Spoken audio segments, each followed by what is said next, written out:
नमस्कार, स्वागत है आप सबका जीके मंत्रा की इस ऑनलाइन लर्निंग प्लेटफॉर्म पर। सबसे पहले आप सभी को मकर संक्रांति की ढेर सारी शुभकामनाएं। आज हम लोग करने वाले हैं स्टैटिक जीके के कुछ क्वेश्चंस, इंपॉर्टेंट क्वेश्चन। तो चलिए देखते हैं।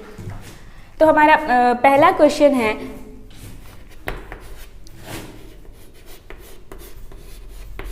भारत का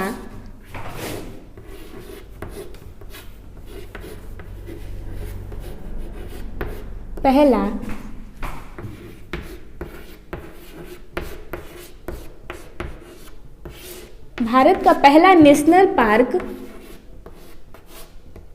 का नाम क्या है? भारत का पहला नेशनल पार्क का नाम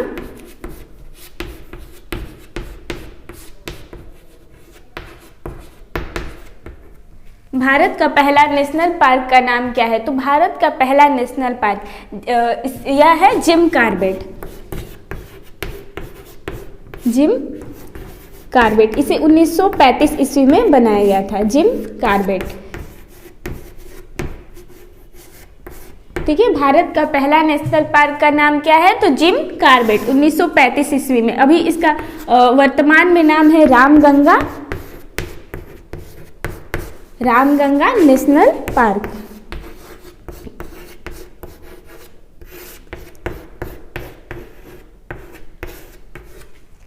उसके बाद देखते हैं कि पलामू वन्यजीव अभयारण्य किस राज्य में है? पलामू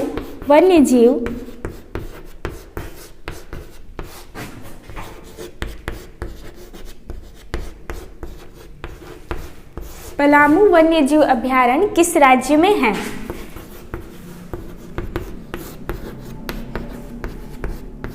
पलामू वन्यजीव अभयारण्य किस राज्य में है? तो यह जो है वो पलामू वन्यजीव जो अभयारण्य है वह झारखंड में है।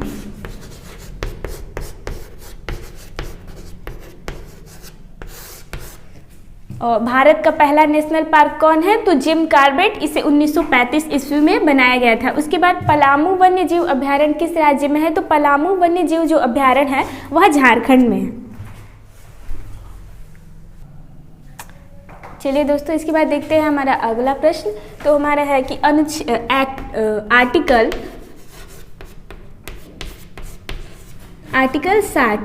60 क्या है? तो जो आर्टिकल अनुच्छेद हमारा 60 है, इसमें हमारे राष्ट्रपति का शपथ है। राष्ट्रपति का शपथ,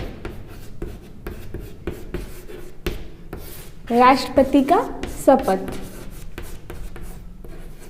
राष्ट्रपति को शपथ कौन दिलाता है? तो राष्ट्रपति को जो शपथ है वह मुख्य न्यायाधीश दिलाता है। मुख्य न्यायाधीश, भारत के मुख्य न्यायाधीश राष्ट्रपति को शपथ दिलाते हैं।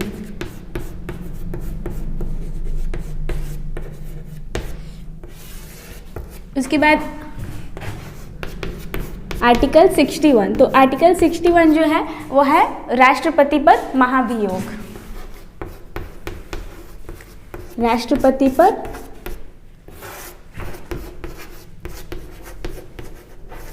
महाभियोग जो है वह राष्ट्रपति को हटाने की एक प्रक्रिया है, उसके पद से हटाने की एक प्रक्रिया है। आर्टिकल 61 क्या है? तो आर्टिकल 61 है राष्ट्रपति पर महाभियोग। उसके बाद देखते हैं हम आर्टिकल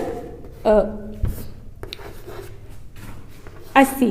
तो आर्टिकल 80 में क्या है? तो आर्टिकल 80 में लोकसभा का वर्णन है।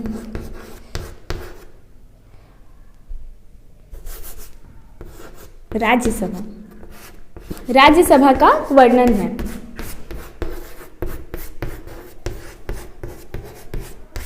आर्टिकल 80 में क्या है? राज्यसभा का वर्णन। उसके बाद एक्ट 81, इसमें है लोकसभा का वर्णन।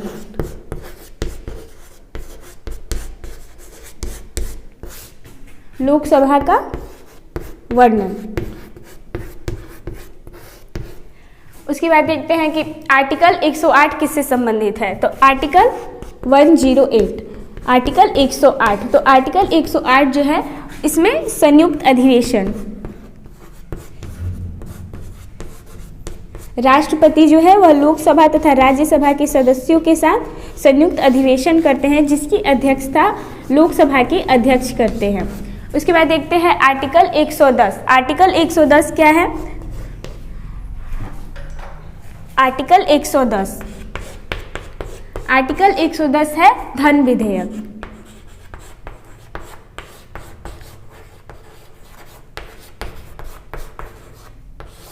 उसके बाद देखते हैं एक्ट 112। एक्ट 112 में क्या है? तो एक्ट 112 वित्त विधेयक है, जिसे हम लोग बजट भी बोलते हैं, वित्त विधेयक या फिर बजट। चलिए देख लेते हैं एक बार। आर्टिकल 60 किससे संबंधित है? तो आर्टिकल जो 60 है इसमें राष्ट्रपति को राष्ट्रपति के शपथ से संबंधित है। और राष्ट्रपति को शपथ कौन दिलाता है? तो राष्ट्रपति को शपथ मुख्य न्यायाधीश दिलाता है। उसके बाद एक्ट 61 जो है वह राष्ट्रपति पर महाभियोग से संबंधित है। उसके बाद हमारा एक्ट 80 है वह इसमें राज्यसभा का वर्णन है। उसके बाद आर्टिकल 81 जो है इसमें लोकसभा का वर्णन है। उसके बाद आर्टिकल 108 इसमें संयुक्त अधिवेशन। उसके बाद आर्टिकल 110 इसमें धन विधेयक का वर्णन है। उसके बाद आर्टिकल 112 इसमें वित्त विधेयक का वर्णन है। चलिए दोस्तों इसके बाद देखते हैं कुछ और प्रश्नों को। तो हमारा प्रश्न है कि हाइडेंस स्पीच का युद्ध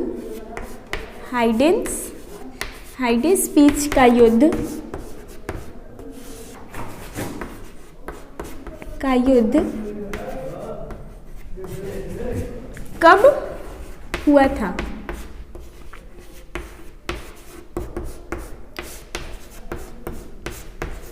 हाइडेंस स्पीच का युद्ध कब हुआ था? हाइडेंस स्पीच का युद्ध कब हुआ था? तो जो हमारा है हाइडेंस स्पीच का जो युद्ध है वह 326 ईसा पूर्व 326 ईसा पूर्व हुआ था। 326 ईसा पूर्व किसके बीच?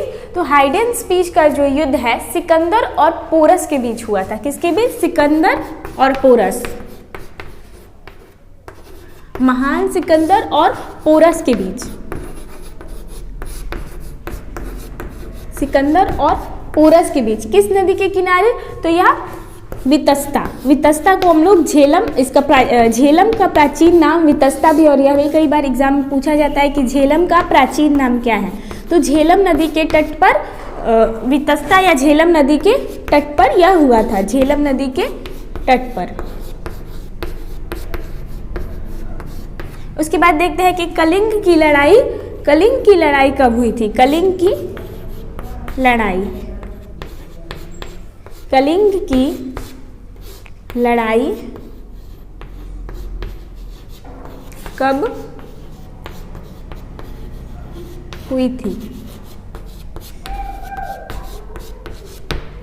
की लड़ाई कब हुई थी? तो कलिंग की जो लड़ाई है वह 261 ईसा पूर्व में हुई थी। 261 ईसा पूर्व। इसमें सम्राट अशोक ने कलिंग नामक एक स्थान पर आक्रमण किया था। इसमें कलिंग की लड़ाई सम्राट अशोक ने की थी। सम्राट अशोक जो कि मौर्य वंश के प्रतापी राजा थे। ठीक है, देख लेते हैं इसके फिर से एक बार इसको। हाइडेंस स्पीच का युद्ध कब हुआ था? हाइडेंस स्पीच का युद्ध यह एक बहुत ही महत्वपूर्ण युद्ध है, जहां पर सिकंदर जो है वह भारत पर आक्रमण कर रहा था। उसका यह एक महत्वपूर्ण युद्ध है। तो हाइडेंस स्पीच का युद्ध कब हुआ था? तो हाइडेंस स्पीच का जो युद्ध है वह 326 ईसा पूर्व हुआ था। 326 ईसा पूर्व किसके बीच? तो सिकंदर और पोरस के बीच। किसके बीच? सिकंदर और पोरस के बीच। किस नदी के किनारे? तो वितस्ता या फिर झेलम नदी के तट पर। झेलम नदी का जो प्राचीन नाम है वह है वितस्ता। उसके बाद कलिंग की लड़ाई कब हुई थी? कलिंग की जो लड़ाई है वह 261 ईसा पूर्व। 261 ईसा पूर्व इस पर सम्राट अशोक ने कलिंग नामक एक स्थान पर आक्रमण किया था। यह इतिहास में सबसे महत्वपूर्ण युद्धों में से एक है। इसको एक बार आप सब देख लीजिए। चलिए दोस्तों, इसके बाद देखते हैं कुछ और प्रश्नों को। तो हमारा प्रश्न है कि ब्लड ग्रुप की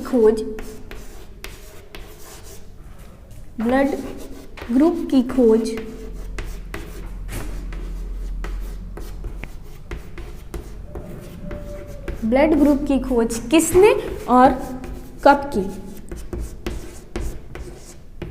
किसने और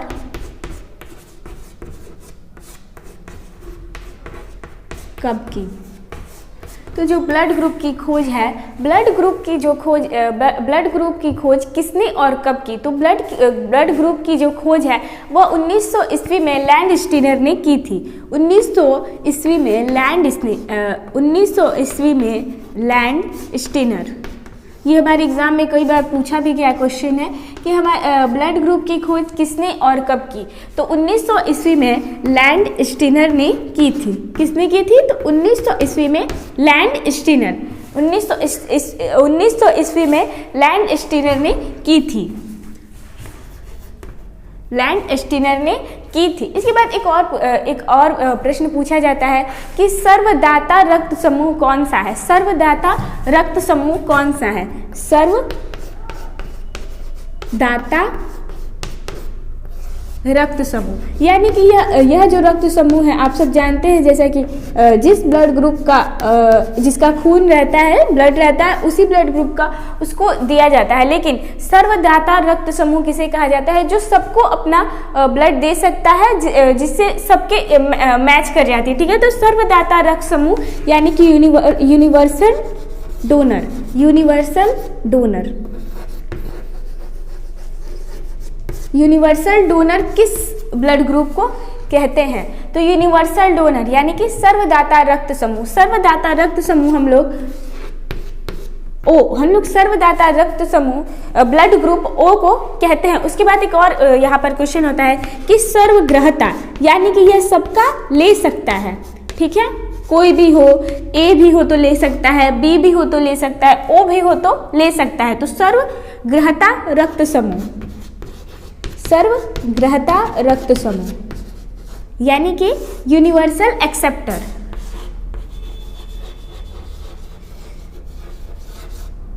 यूनिवर्सल एक्सेप्टर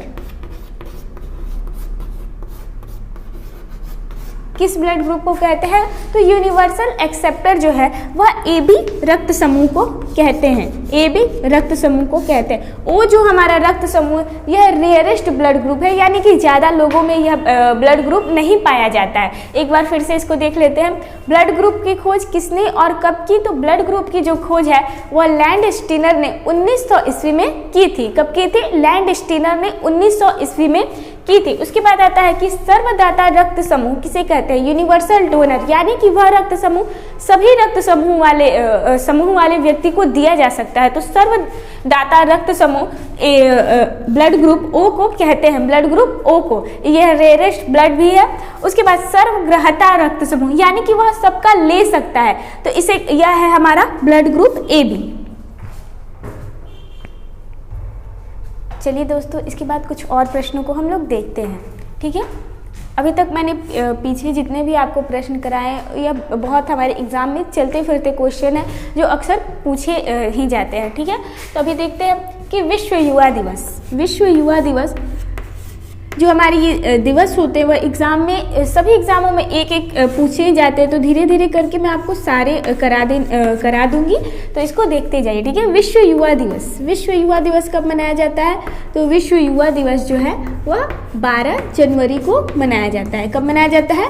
12 जनवरी को। उसके बाद शहीद दिवस,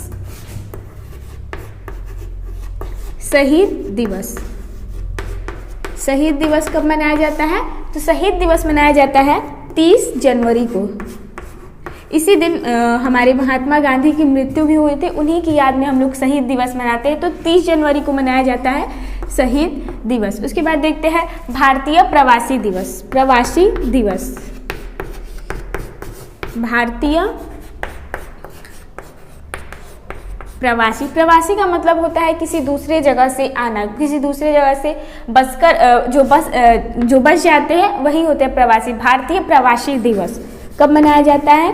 तो यह मनाया जाता है 9 जनवरी को, और यह भी महात्मा गांधी से ही संबंधित है। इस दिन 9 जनवरी 1915 को ही महात्मा गांधी भारत आए थे दक्षिण अफ्रीका से अपनी पढ़ाई को कर।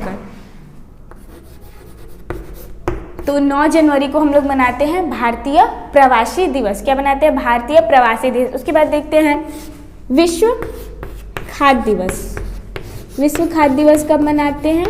तो विश्व खाद्य दिवस जो है वो हम लोग मनाते हैं 16 अक्टूबर को। कब मनाते हैं? 16 अक्टूबर। कब मनाएंगे? विश्व खाद्य दिवस 16 अक्टूबर। उसके बाद विश्व मधुमेह दिवस यानी कि वर्ल्ड डायबिटिक डे, विश्व मधुमेह दिवस। मधुमेह को हम लोग डायबिटिक भी बोलते हैं,